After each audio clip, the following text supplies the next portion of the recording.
What's happening, everybody? Mike Wilson, aka 25, coming back at you. Sports Reports is ordered. Up here watching some March Madness, dropping in for another quick hit for y'all. So as we speak right now, I'm watching Maryland and Alabama. Maryland with a 12-10 lead with about 10:36 left in the first half. On my phone, we got UCLA and Northwestern. UCLA up 47-45 with about 10:09 left in the game. Northwestern just came back from 9 points down. So, we got some good basketball going on. It is March Madness. The madness is here. Speaking of madness, so I didn't get a chance to talk to you all last night, but let me back up for a second. The Purdue Boilermakers, Purdon't, if you will. So we make fun of Virginia because they keep losing in the first round. They were the first number one seed to ever lose to a 16 seed. We just saw them lose in other years as the 4 seed to a 13. And lo and behold, they're not alone anymore because Purdue and Curtis Painter came through and messed it all up. Shout out and stand up New Jersey. So before I get to Purdue, I just want to put Seton Hall and Rutgers on notice. Princeton, Fairleigh Dickinson, and St. Peter's are letting y'all know that they run New Jersey, so y'all need to step your game up, because if you remember, last year St. Peter's became the first 15 seed to ever make the Elite Eight. Now we got Princeton sitting in the Sweet 16. We got Fairleigh Dickinson playing FAU tomorrow for a chance at the Sweet 16. Rutgers supposedly was, supposed to be a tournament team this year. Didn't get in, got a 1 seed in the NIT. And what did they do? They went and lost to the pride of Hofstra University. I don't know what to call this, but get your stuff together. So Purdue, I shouldn't have to tell you this, but I feel like I have to say it because apparently you don't know it. You got a dude that's 7'4", and he's supposedly going to be the National Player of the Year, or at least he's in the conversation for that. Well, get him the ball. He's 7'4", and not only is he 7'4", Fairleigh Dickinson is the shortest team in the country. They have the lowest average height in the country. So if you got a 7'4" dude, give him the rock, please. And Zach Edey, Mr. 7'4", don't be the Kevin Durant dude. Shout out to Easy Money Sniper, no beef. But don't be the Kevin Durant dude. Just call for the ball, say, give me the ball and get the hell out of my way.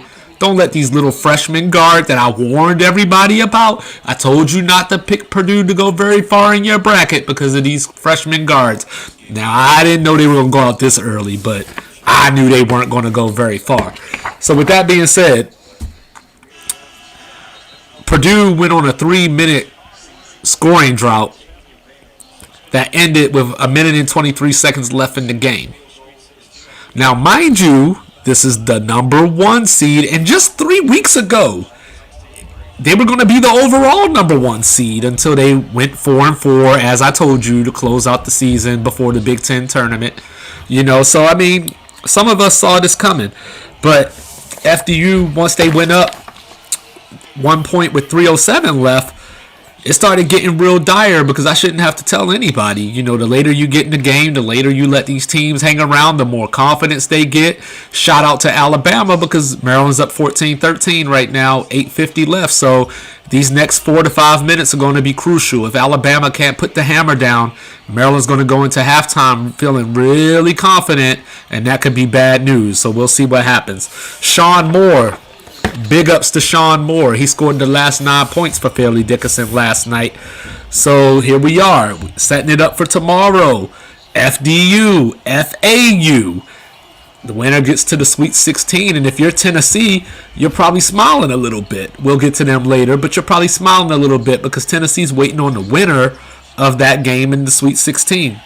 But Purdue, Curtis Painter, what do we do with this? Because I've seen you lose as the high seed here. I saw you lose to Middle Tennessee State. I've seen you lose to Arkansas Little Rock. And now you lost to Fairleigh Dickinson. And oh, by the way, a note about Fairleigh Dickinson for those of you that do not know, they actually lost their conference tournament title game to Merrimack. Say it with me, Merrimack University, who has only been in Division I for about 2-3 years now, and they're not even eligible to make the NCAA tournament. That's the only reason Fairleigh Dickinson even got in. Fairleigh Dickinson, for years I was calling them Farley Dickinson, but at least I knew who they were. Most of y'all didn't even know who they were. But Merrimack should have had this spot, but that dumbass rule that I've been complaining about for the last couple of weeks kept them out of the tournament. And I love their response to it because their coach was asked about it. And he said, hey, we beat those guys, so we want them to win. You know what, coach? I want them to win too. But let's get to today's action. Missouri and Princeton. New Jersey, stand up. Princeton is in here. They're not just nerds. They can play a little basketball as well. So what surprised me and what I took away from the game is the control that Princeton had throughout the game. So not only did they play their pace and, impose their will, so to speak, on Missouri, but they just whistle to whistle. They just took it to Missouri. And I think what shocked me going into the numbers here was that they were plus 18 from 3-point. Okay, maybe that's not that surprising. But what is surprising is they were plus 13 on the boards.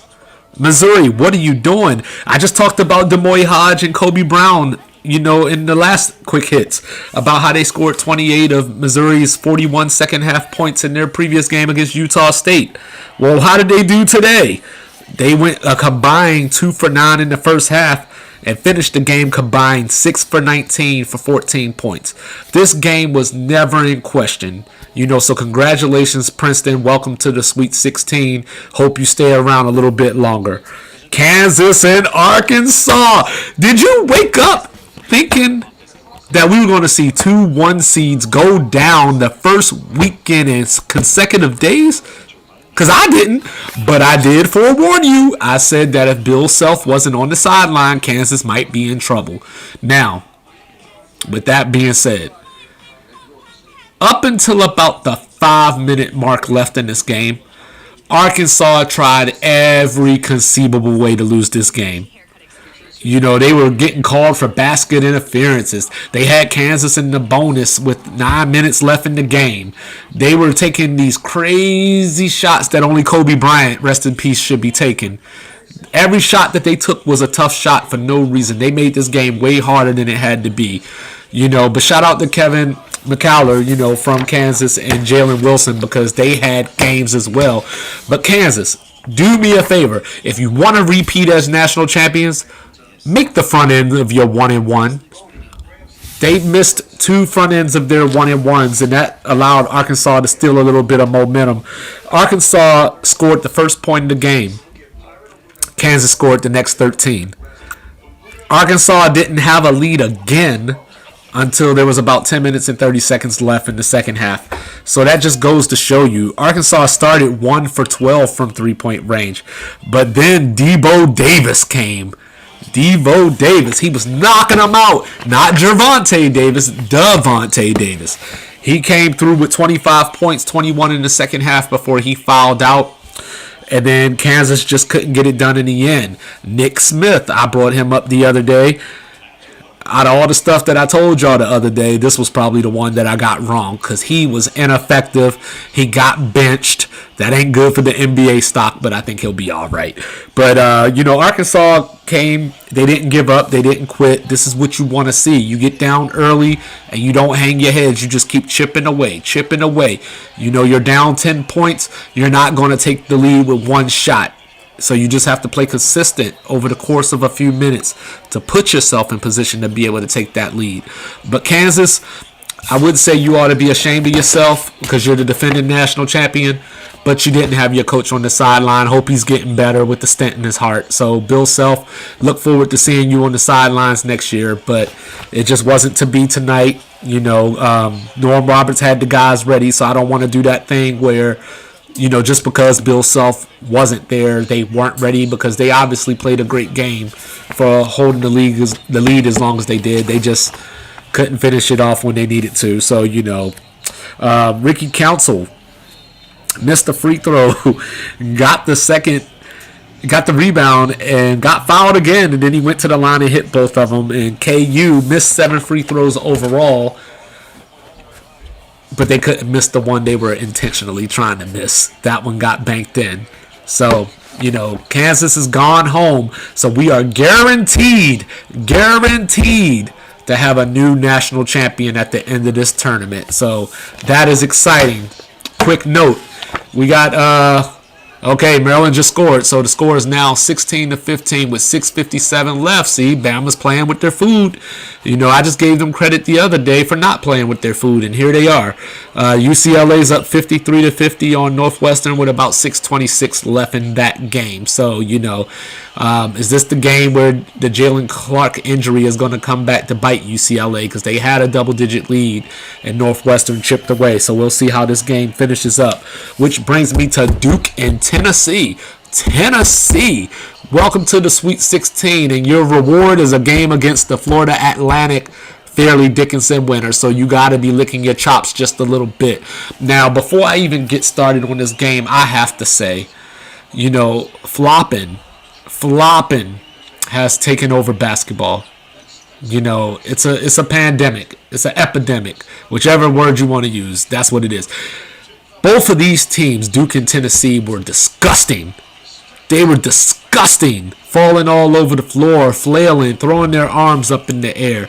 Now, generally, I expect that from Duke a little bit.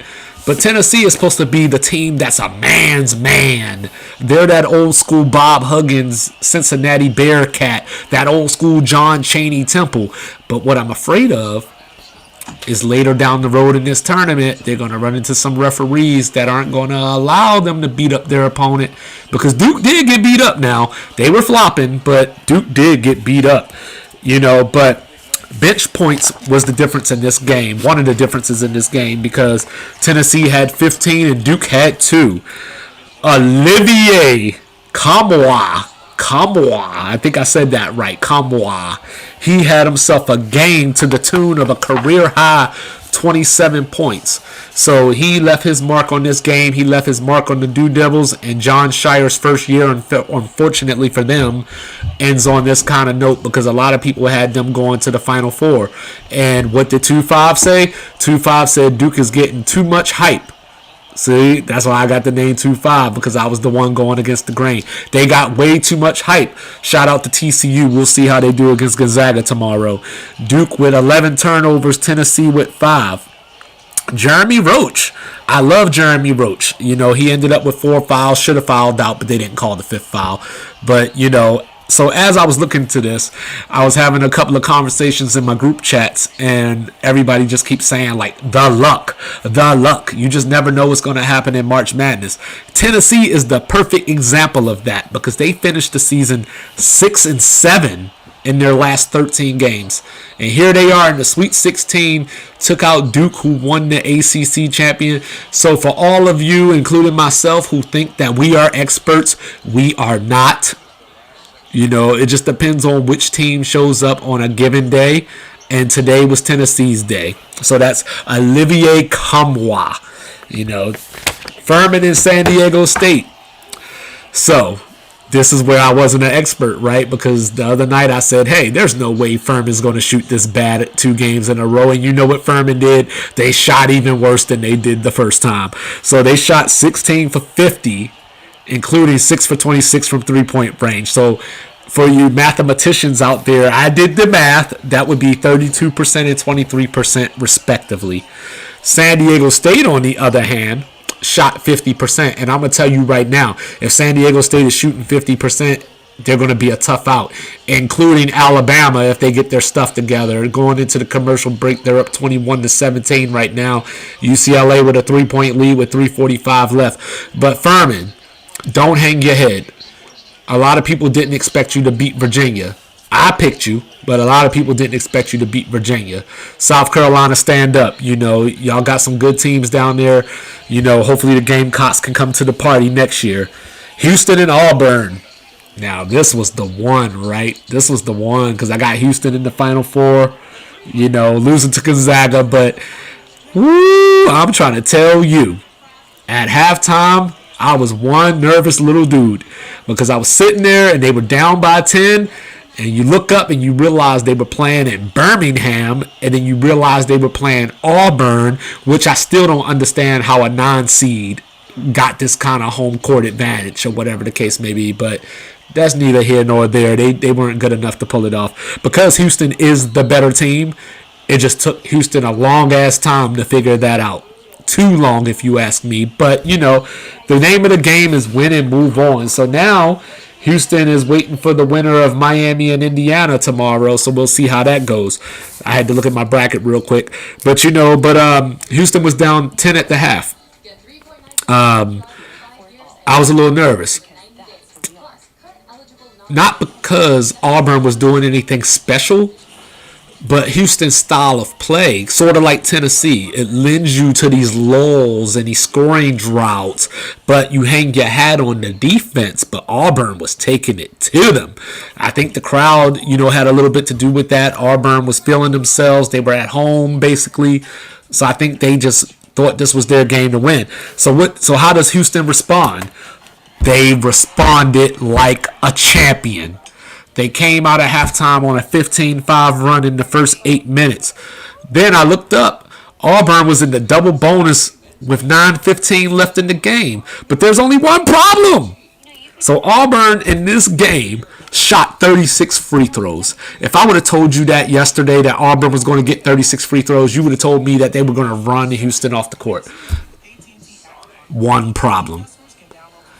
They only hit 19 of them. Blame your damn selves. Bruce Pearl, this is your Calipari moment. Get those dudes in the gym and practice some free throws. But I'm looking at this. So Auburn, at some point in the second half, went scoreless for a whole 10 minutes and 10 seconds. As I heard on CBS, I'm going to steal this phrase because I like it. That is not the anatomy of an upset. You do not do that. Houston also had 4 players with at least 4 fouls, including AAC Player of the Year Marcus Sasser, who's back from the groin injury. He played against the Norse the other night. He only took 5 shots, so he was a little more active tonight. So hopefully with this next couple of days of rest, he'll be at full strength for the Sweet 16 game. So in the second half as a whole, Houston outscored Auburn 50-23. Which is shocking to me, not because Houston's not that good, but Bruce Pearl is a great coach, and you don't typically see that happen to his teams. But Kelvin Sampson is also a good coach. And, hey, it was just 2 years ago that Houston made the Final Four. So, Houston has this pedigree. He has this pedigree. Like, they're the new UNLV. They just got to finish the job. Playing in the weak conference, nobody gives them any respect. Rodney Dangerfield style. But they're going to have to go take it. And, Miami and Indiana's winner is waiting. We'll see how that goes. But when I was looking at this game, I just don't understand how Houston got down in the first place. Like, Auburn was just hitting some stuff. Like, as a Kentucky fan, I know what this means. Like, when we played South Carolina earlier this year, this team sees a name on a jersey and they have the game of their lives and start hitting shots that you've never seen them hit before. That was Auburn today. For that first half, they were in the groove. And, it took a superhuman effort from Houston in the second half. But, sidebar, I need these referees to chill. Like, I swear the referees added an extra 20 minutes to the Kansas-Arkansas game just with everything they were calling. And they probably added another 15 to this game. Like, you couldn't go a possession and a half without fouls being called. Now, granted, some of them were fouls, but this is also March Madness. You got to let them play. You got to be consistent. like you were letting Tennessee do in the second half, because in the first half of the Duke game there was some stuff going on, but the second half they pretty much let them play, and then we saw what happened. So and then I just finished up with Texas and Penn State. Shout out to Penn State. You played your hearts out. It just wasn't to be. But Micah Shrewsbury, you hear that? Micah Shrewsbury, the head coach for Penn State. Now that they're out of the tournament, expect to hear his name mentioned with the Georgetown job. Expect a little bit of him. Expect a little bit of Ed Cooley from Providence because they got knocked out on Friday night. So I think those are going to be your two leading candidates, since it seems as if Rick Pitino is in talks to end up at St. John's. So Micah Shrewsbury or Ed Cooley are probably your front runners for Georgetown. But is it even worth Ed Cooley going to Georgetown from Providence? He's already built a program there. Maybe he's hit his ceiling there. But I'm just not a fan of the coaches going to their conference rivals, Just not my thing. If you're going to go for a job, go to a different conference, get out of there. But those are the two names that I expect to hear with the Georgetown job. Go Hoyas. But down 3, Penn State. Dumbest backcourt I ever saw in my life. So inbound pass behind half court. Next pass, the receiver runs across half court to get the ball. And that was pretty much the game at that point, at that moment. It was just one of those things where Texas just grabbed the momentum in that moment. And, Penn State still fought, though. That was the story of this game, was that Texas would just get out on a run, and then Penn State would just say, you know what? No. Mr. Pickett would hit a big shot. Everybody would come through, play some defense for a couple of possessions, and before you blink, that 10-point lead was down to 3. So Penn State definitely played hard. Don't take anything away from them. They made it to the Big Ten title game this season. Who saw that coming? Nobody. Not even me. Not even themselves, probably. But right now, we got a game here.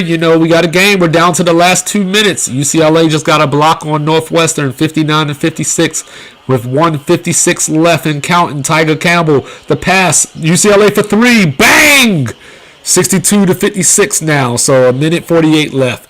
If everything holds up, looks like UCLA might get out of here with this one. And then awaiting UCLA is going to be the winner of that Gonzaga-TCU game that I mentioned earlier.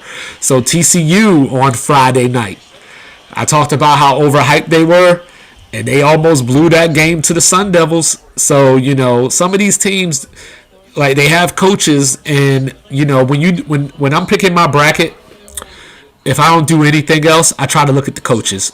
Maybe not even necessarily the coaching matchup itself, but just the history of the coach. So, for example, I remember Jamie Dixon choking a lot at Pitt, where they were a lot of 2 and 3 seeds, and they would get knocked out first weekend or Sweet 16. They just never made it to the Elite 8 or got over that hump. So when I look at Jamie Dixon, it's a little hard for me to expect that from his teams based on style of play and his history. But if you remember last year, they took the number 1 seed Arizona to the brink, pushed them to their limit. But you know what that means, right? When you push them to their limit, that means you still lost.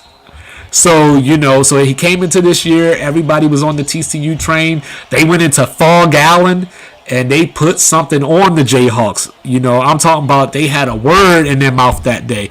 They put the beat down on the Jayhawks up in Fog, which does not happen. So I think people just ran with that a little bit. So we'll see. I might be eating my words, but we'll see. Gonzaga, I need you to come through from a bracket, because I got you in the title game. So brackets are bursting everywhere because Purdue is gone. The defending national champion, Kansas, is gone. Arizona is gone. So, brackets are busting. So hopefully your bracket is doing fine. My bracket is doing okay, I guess, depending on what Alabama ends up doing tonight, because I got them winning the national title over Gonzaga. So right now Alabama's up 26-17 with about 2:15. So maybe they're starting to establish themselves and pull away a little bit. Their defense is stepping up. So we'll see what happens. I really like this Javon Quinterly guy for Alabama as well. But another note Everybody talks about how Steph Curry changed the game. And this wasn't even in my notes. This just came to me. Everybody talks about how Steph Curry changed the game. Everybody's shooting all these threes now. Maybe that's the problem.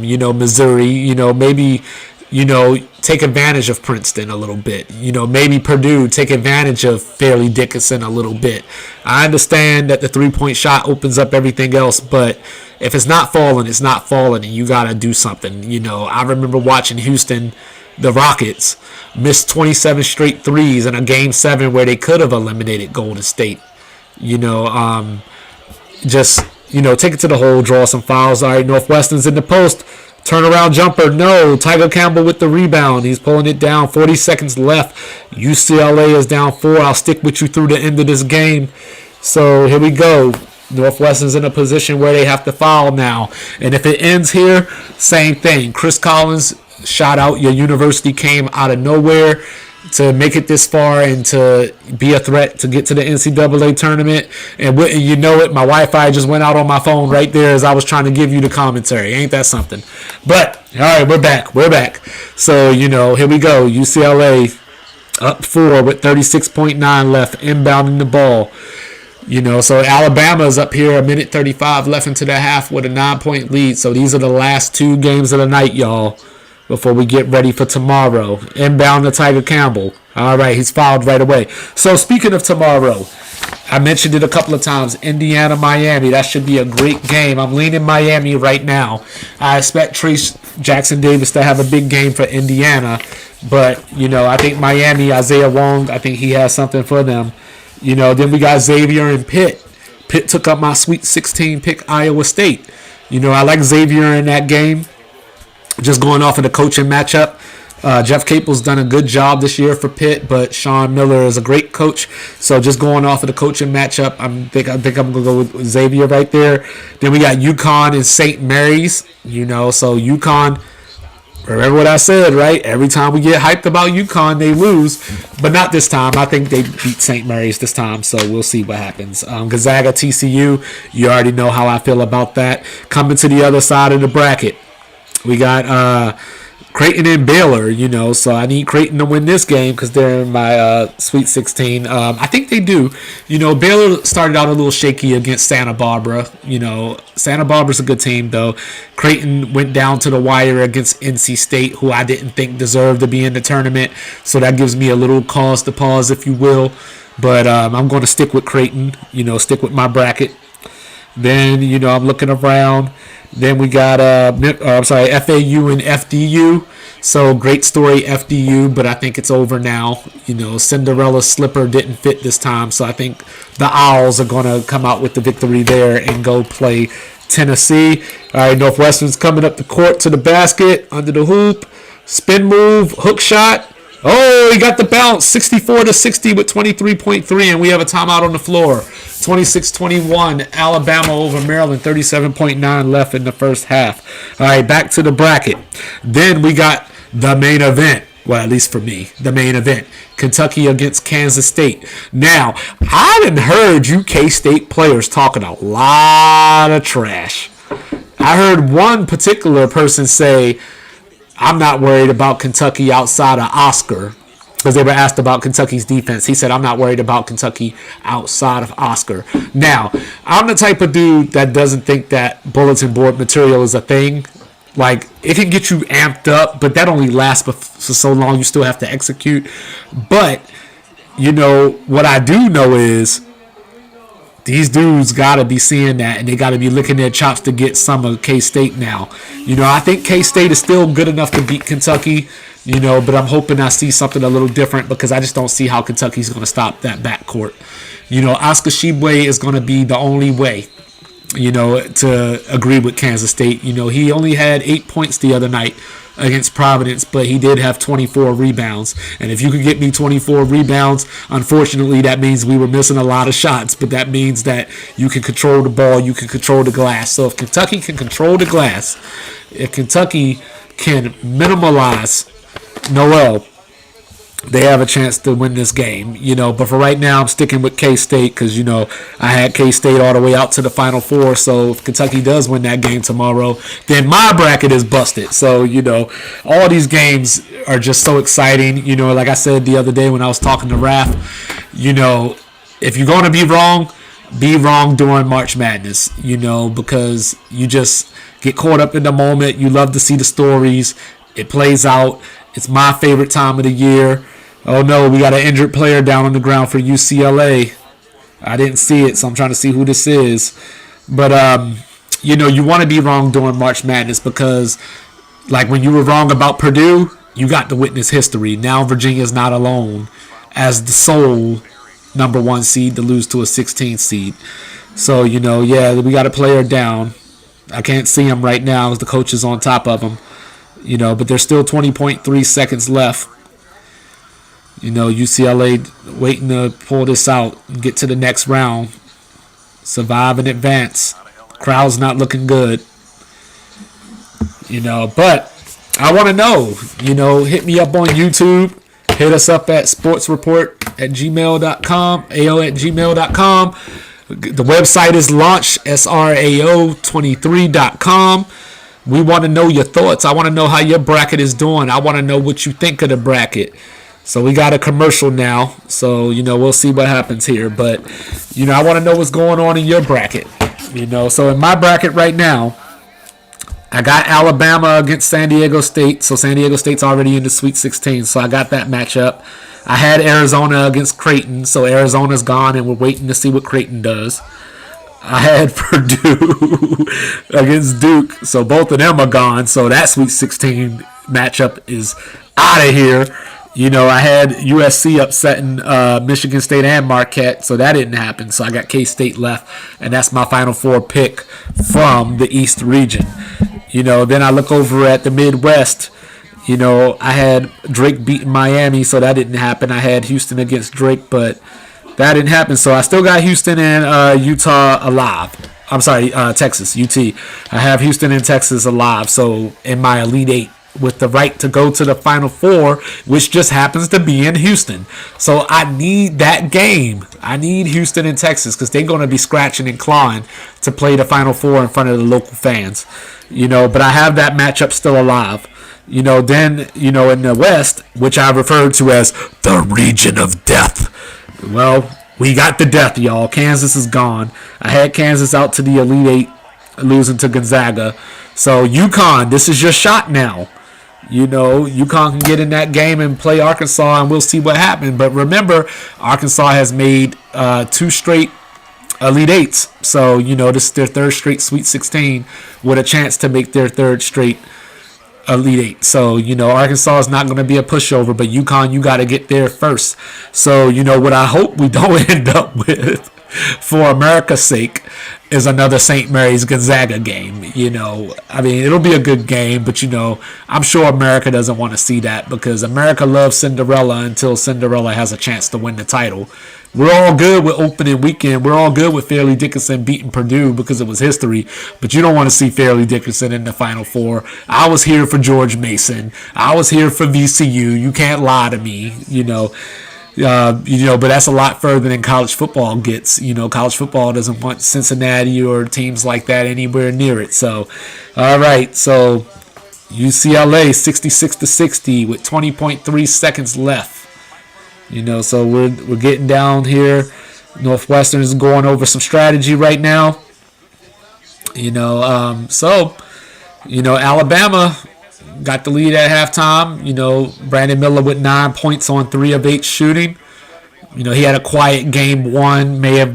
He may have tweaked something, so that might have been the reason why he was a little quiet. But he's back. He's doing his thing right now. Guys are at halftime. Here we go. Northwestern bringing the ball up the court. Going all the way to the bucket. UCLA. Oh, he missed the layup.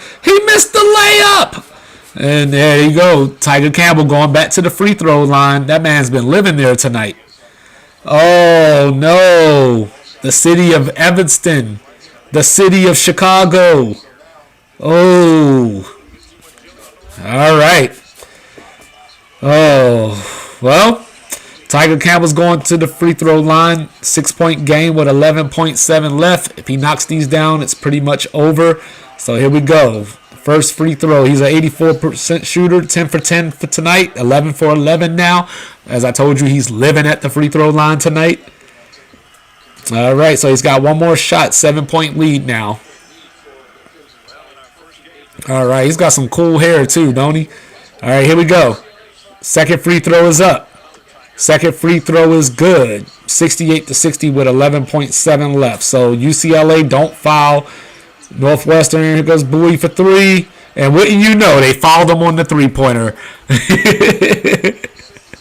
That's their Anthony Davis moment, I guess. You know, did y'all see that last night? Anthony Davis fouling Maxi Kleber on that three-point shot. As a superstar, you just can't. I mean, as a player in general, you can't. But as a superstar, you just can't. And then, of course, we know that led to Maxi Kleber with the game winner for the Mavs over the Lakers last night.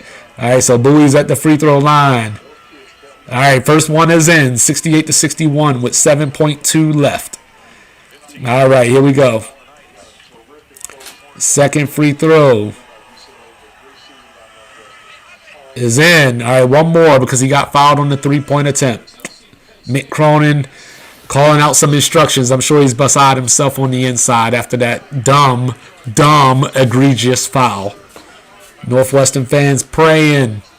You know, I wonder how many of y'all picked Northwestern to beat UCLA because of the injury and all that. So let me know. All right, all three free throws are good. Here we go to inbound. Jaquez Jr. on the pass. All right, ball past half court. Looks like they're just going to run it out. They didn't foul. So that's the end, guys. UCLA is on their way to the Sweet 16, awaiting the winner of Gonzaga and TCU. Selfishly, because you know how I feel about rivalries, I would love for UCLA and Gonzaga to match up just one more time. You remember the Jalen Suggs shot from a couple of years ago? You know, that won the game when Gonzaga and Baylor played for the national title. That was a crazy shot from about 90 feet. So, you know, I would love to get that rematch again if I can. No disrespect to TCU. It's just what I want. But on that note, ladies and gentlemen, thanks for joining me for some tournament quick hits. Like, share, subscribe, send us a message, holla at your boy. You know, we're going to get this episode cranked out and out to you as well. So, you know, good things coming in the future for Sports Reports is ordered. Thank you for your support. And we love you, America. And we're out.